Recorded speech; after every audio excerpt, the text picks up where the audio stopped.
пешвои муаззами миллат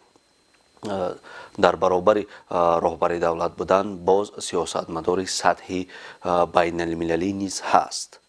агар ба таърих назар афканем 10 рукни ё 10 зинаи давлатдории тоҷикон ки дар китоби бобоҷон ғафуров бар аъло дарҷ гардидааст, бевосита пешвои муаззами миллат низ 5 қатъномае ки ба созмони милали муттаҳид пешниҳод кард ҳамин заминаро мегузорад ки агар давлати сомониён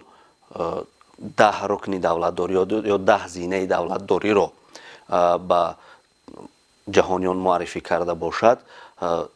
пешвои муаззами миллати мо 5 қатъномае ки ба созмони милали муттаҳид пешниҳод карданд, ин бевосита дарак медиҳад аз сиёсати инсонпарваронаи пешвои муаззами миллат ки дар умури дохили тоҷикистон ва берун аз кишвар бахусус ҷаҳон муаррифгар аст. нақши пешвои миллат дар тамоми ҷабҳаҳои хоҷагии халқ бахусус дар тамоми равияҳои кунунии ҷомеаи имрӯза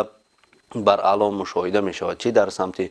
тандурустӣ, чӣ дар самти маорифат, чӣ дар самти илмӣ низ саҳим ҳастанд ва махсусан барои ҷавонон шароит фароҳам намуданд ки таҳсил намудани онҳо ба таври маҷозӣ ва ба таври ҳузурӣ дар дохили кишвар ва берун аз кишвар шароитҳои хуберо муҳайё намудааст.